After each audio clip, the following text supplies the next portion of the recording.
Top Chef 2022, qui a gagné? Quelle finale!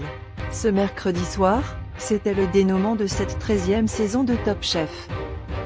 Louise Bourrat et Arnaud Delven s'affrontaient lors d'un ultime face-à-face. Dans le cadre majestueux du Palace Georges V à Paris, les finalistes devaient cuisiner un banquet pour 80 personnes. Les convives, des bénévoles de la Croix-Rouge et notamment l'ambassadrice Adriana Carambeu, devaient ensuite désigner le menu qui les a le plus séduits. Ils devaient répartir 10 points entre les deux candidats. Alors, qui a finalement triomphé? 10 ans après la dernière victoire féminine, Louise a-t-elle décroché le titre? Arnaud sera-t-il le premier Belge à remporter Top Chef? La répartition des brigades. Pour débuter cette longue et stressante journée, chacun des deux finalistes a pu composer sa brigade.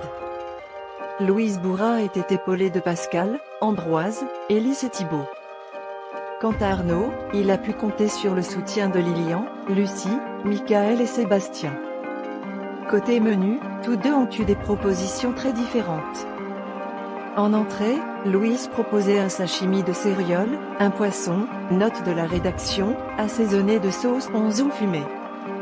En plat, elle a réalisé une côte de veau, anguille fumée et purée de pommes de terre et oseille.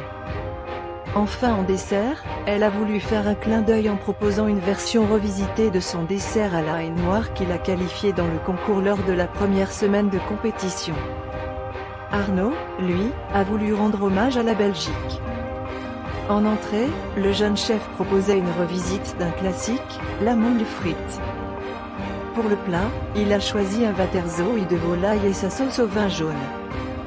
Pour finir, le dessert jouait avec ses souvenirs d'enfance, pommes rôties et spéculoos. Et le ou la gagnant est.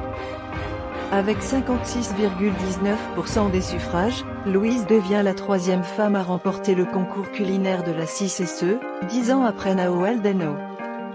Elle offre aussi la 3e victoire consécutive à la chef Hélène Darroze. En 2020, c'est David Gallienne qui s'était distingué, suivi de Mohamed Chek l'an dernier. Louise espère ainsi faire passer un message fort à celles qui veulent suivre sa voie, comme elle le confiait dans une interview qu'elle nous accorde, « Je le souhaite, même si le problème de la légitimité perdure. » Ce résultat peut être remis en question par beaucoup de personnes juste parce que je suis une femme.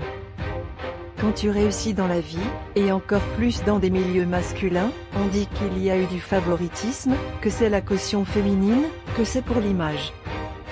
Elle aimerait que les mentalités changent dans le milieu de la cuisine, il y a de la place pour nous, les femmes, note de la rédaction. C'est à notre génération de réécrire les codes, d'apporter un peu plus d'indulgence et d'empathie au sein des cuisines, ainsi que davantage d'humilité plutôt que de la performance.